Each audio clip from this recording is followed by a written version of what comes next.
Good evening everybody.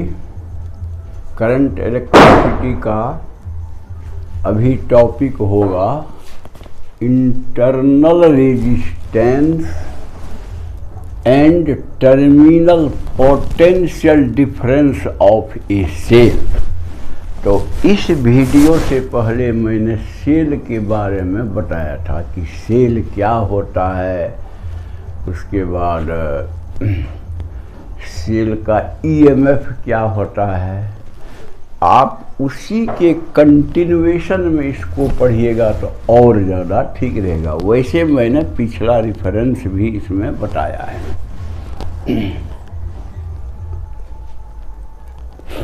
देखिए, सर्वप्रथम internal resistance.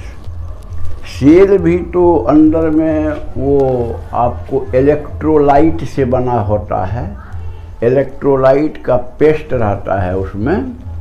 तो वो इलेक्ट्रोलाइट में आपको पॉजिटिव और निगेटिव आयन अलग अलग रहता है और डिफरेंट इलेक्ट्रोड्स पर वो जा कर के अपना चार्ज ये देता है। तो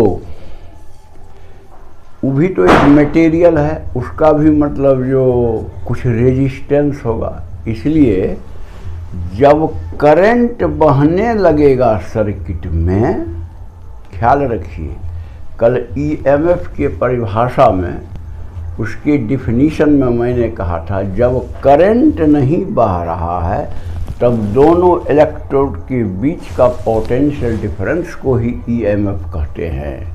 लेकिन आज जो है हम इंटरनल रेजिस्टेंस और पोटेंशियल डिफरेंस के बारे में बात कर रहे हैं। तो अब करंट मान लीजिए कि बह रहा है, तो उस केस में क्या होगा, करंट उस इलेक्ट्रोलाइट होकर के भी जाएगा और इलेक्ट्रोलाइट तो मटेरियल है तो उसका एक रेजिस्टेंस होगा। तो वही रेजिस्टेंस जो है इलेक्ट्रोलाइट का, आपको समझिए कि सेल का इंटरनल रेजिस्टेंस है। बात एकदम स्पष्ट है कि सेल का इंटरनल रेजिस्टेंस क्या होता है। तो इलेक्ट्रोलाइट या और जिस हो करके करंट जाता है, मेनली तो इलेक्ट्रोलाइट ही है, सेल के अंदर में इलेक्ट्रोलाइट होकर करंट जाता है और उससे कनेक्टेड जो पाथ में जो भी पड़ता है सबका रेजिस्टेंस को कहते हैं इंटरनल रेजिस्टेंस, और उसको स्मॉल आर द्वारा हम लोग दिखाते हैं, स्मॉल आर। तो ये इंटरनल रेजिस्टेंस किस किस बात पर डिपेंड करता है सो देखिए। तो internal resistance is inversely proportional to a माने area of plates in the cell. जो पॉजिटिव निगेटिव प्लेट हम डालते हैं, इलेक्ट्रोड जिससे बनता है, उसका एरिया का इनवर्सली प्रोपोर्शनल होता है। यानी एरिया ज़्यादा होगा तो उसका रेजिस्टेंस कम होगा। और दूसरा है directly proportional to D, where D is the distance between the plates.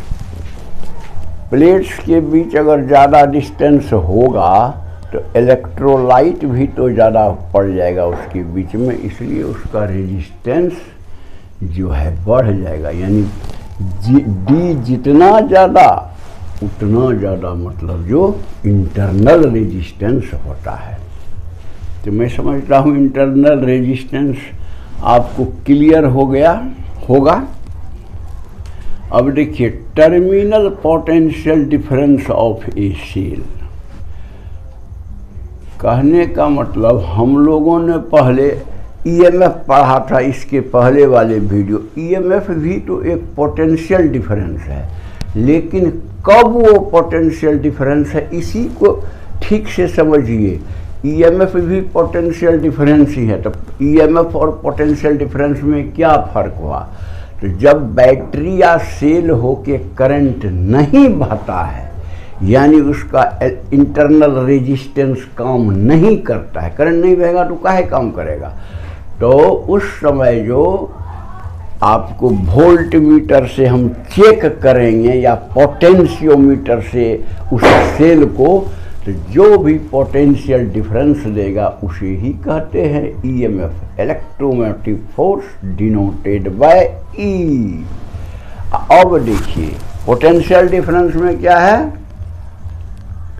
कि इसमें आपको करंट बहेगा। कहने का मतलब, मान लीजिए बाहरी रेजिस्टेंस कैपिटल आर जो है वो फाइनाइट है। उसमें हमने कहा था कि मान लीजिए वो इनफाइनाइट है, बहुत ज़्यादा, तो करंट बहेगा ही नहीं। तब ईएमएफ होगा, दोनों इलेक्ट्रोड के बीच पोटेंशियल डिफरेंस। अब मान लीजिए आर फाइनाइट है, कहने का मतलब कुछ वैल्यू है उसका, इनफाइनाइट नहीं है, बहुत ज़्यादा वैल्यू नहीं है, कुछ वैल्यू है, तो करंट उस होके बहना शुरू करेगा। और जैसे ही करंट बहना शुरू करेगा कि आपका जो जो रेजिस्टेंस है वो सब काम करना शुरू कर देगा। यानी ऊपर वाला जो बाहर का रेजिस्टेंस है कैपिटल आर, वो भी काम करना शुरू कर देगा, और अंदर का जो इंटरनल रेजिस्टेंस इलेक्ट्रोलाइट का है स्मॉल आर, वो भी काम करना शुरू कर देगा। तो कहने का मतलब जब इलेक्ट्रोलाइट होकर के करंट बहेगा, तो इसका मतलब उसमें चूंकि रेजिस्टेंस है तो वोल्टेज ड्रॉप हो जाएगा। कितना वोल्टेज ड्रॉप होगा? तो जितना करंट बह रहा है उतना इनटू इंटरनल रेजिस्टेंस, क्योंकि ओम्स लॉ से वोल्टेज भी क्या होता है, आई इंटू आर, यानी उतना ही ड्रॉप करेगा। इसलिए देखिए मैंने क्या यहाँ लिखा है उसको ठीक से देखिए, यही बात यहाँ पर लिखा होगा। We know that potential difference between the electrodes of a cell is given by V equal to V plus V minus, यानी V प्लस क्या है? तो V प्लस है पॉजिटिव इलेक्ट्रोड, यानी एनोड का potential with respect to electrolyte, यानी electrolyte के potential और ये इलेक्ट्रोड पोटेंशियल माइनस इलेक्ट्रोलाइट का पोटेंशियल करेंगे, वही चीज़ ये है V प्लस। अब V माइनस क्या है? तो इलेक्ट्रोलाइट का पोटेंशियल माइनस आपको निगेटिव इलेक्ट्रोड का पोटेंशियल, उसको कहते हैं V माइनस। तो V माइनस जो इसके पहले वाले वीडियो में बताए हैं, तो हमने वहाँ देखा था कि ये दोनों मिलके EMF हो जाता है, EMF। तो कब हो जाता है EMF ये दोनों मिलके? तो वो कंडीशन लिखा हुआ है, the above is the case when R tending to infinity, जब बाहरी रेजिस्टर जो है वह इन्फिनिटी उसका रेजिस्टेंस हो, तो करंट ही नहीं बहेगा। तो कहने का मतलब उसी को कहते हैं ओपन सर्किट। या तो करंट नहीं बह रहा है तो आप हटा दीजिए, दोनों तार खुला हुआ है, उसी को ओपन सर्किट कह सकते हैं। ओपन सर्किट होगा तो करंट बहेगा नहीं उसमें। तो वही कहता है कि ये केस तब होता है कि पोटेंशियल डिफरेंस बराबर ईएमएफ का तब होता है जब सेल हो करके करंट ना बहे या आर टेंडिंग टू इन्फिनिटी हो जाए, यानी ओपन सर्किट हो जाए। या मान लीजिए कोई आर, बड़ा आर भी नहीं है, एकदम खोल दीजिए सर्किट को, तो एयर है जो बहुत बड़ा रेजिस्टेंस है, वही हुआ आर टेंडिंग टू इन्फिनिटी, समझिए। यानी करंट नहीं बहने के जब बहता है तब जो पोटेंशियल डिफरेंस होता है वही कहलाता है ईएमएफ ऑफ दी सेल। एकदम क्लियरली इस बात को समझिए, जब सेल में करंट नहीं बहता है उस समय दोनों इलेक्ट्रोड के बीच का जो पोटेंशियल डिफरेंस होता है उसी को हम लोग कहते हैं ये EMF, electromotive force of the battery. अच्छा, अब देखिए, अब मान लीजिए लिखे हैं कि आर फाइनाइट हो, यानी कहने का मतलब इन्फिनिटी नहीं हो। आर फाइनाइट माने कुछ वैल्यू हो, 5 ओम, 10 ओम, 25 ओम, 50 ओम, 100 ओम, जो भी हो। आर अगर बाहरी रेजिस्टेंस फाइनाइट हो, then there will be some current in the circuit, क्योंकि अब तो उसको बंद, करंट को बंद करने वाला रेजिस्टेंस नहीं है। इनफाइनाइट था तो बंद हो जाता था करंट, और अब वो फाइनाइट है, माने कुछ वैल्यू है उसका जो नापा जा सकता है, यानी लोअर वैल्यूज है। तो कहने का मतलब उस समय में करंट जो है फ्लो करना शुरू कर देगा। इसीलिए लिखा है if however R is finite then there will be some current in the circuit and there will be a potential drop while the current passes through the electrolyte. जो मैंने आपको कहा कि जब करंट बहने लगेगा तो जहाँ जहाँ रेजिस्टेंस रहेगा वहाँ पोटेंशियल ड्रॉप बनी गिर जाएगा। उतना पोटेंशियल, कितना पोटेंशियल गिरेगा, तो जो करंट बह रहा है इनटू जो रेजिस्टेंस आगे है जिस होके बह रहा है उतना पोटेंशियल ड्रॉप हो जाएगा। तब क्या हो जाएगा, इन दैट केस ये जो हो जाएगा formula V is equal to V plus V minus minus IR। Naturally कि उस समय में इंटरनल रेजिस्टेंस इलेक्ट्रोलाइट का काम करने लगेगा, क्योंकि करंट I बह रहा है, इसलिए I into R voltage down हो जाएगा। तो इसलिए इसमें इसको माइनस कर दीजिए। ये रिलेशन क्या शो कर रहा है, ये relation V equal to E minus IR। तो कौन बड़ा, V बड़ा कि E बड़ा? नेचुरली E बड़ा। E मान लीजिए 10, E मान लीजिए 2, तो ये होगा 8। तो 10 8 से तो बड़ा होता है। तो कहने का मतलब जब करंट बह रहा है तब जो पोटेंशियल डिफरेंस है दोनों टर्मिनल का, सेल का, वो EMF से कम हो जाएगा। कितना कम हो जाएगा, तो ये IR इतना कम हो जाएगा। मैं समझता हूँ बात क्लियर है। इसका मतलब ये हुआ कि जब भी करंट सेल होके बहता है, यानी सर्किट पूरा रहता है और करंट बहता है, तो हर हमेशा टर्मिनल वोल्टेज यानी टर्मिनल पोटेंशियल डिफरेंस, यानी दोनों इलेक्ट्रोड पर अगर आप वोल्ट मीटर लगा के नापिएगा तो वो वोल्टेज कम होगा बैटरी के EMF से, बशर्ते कि करंट उस समय बहता हो। करंट नहीं बहता है तो वो EMF बताएगा जो इससे ज़्यादा होगा। तो वही कहने का मतलब। अच्छा, V equal to E minus IR, और इसमें ओम्स लॉ लगा दीजिए तो V इक्वल टू IR, और I के बदले V बाय R डाल दीजिए और सॉल्व कर दीजिए। I के बदले देखिए यहाँ मैंने डाला है V equal to E minus I का मतलब V by R into R, और इसको सॉल्व कर दीजिएगा तो मिल जाएगा V equal to R by R plus R, बड़ा R प्लस छोटा R इंटू EMF। ये रिलेशन बताता है किसी भी सेल में टर्मिनल पोटेंशियल डिफरेंस और ईएमएफ के बीच में याद रखिए। ये तो डिराइव कर सकते हैं बड़ी आसानी से, फिर भी दिमाग में रखे रहिए कि this is the relation between potential difference and EMF. Potential difference कम होता है ईएमएफ से जब करंट बहता है। अच्छा, एक दूसरा रिलेशन भी माने करंट निकाल सकते हैं आप कि क्या वैल्यू है ईएमएफ के टर्म में।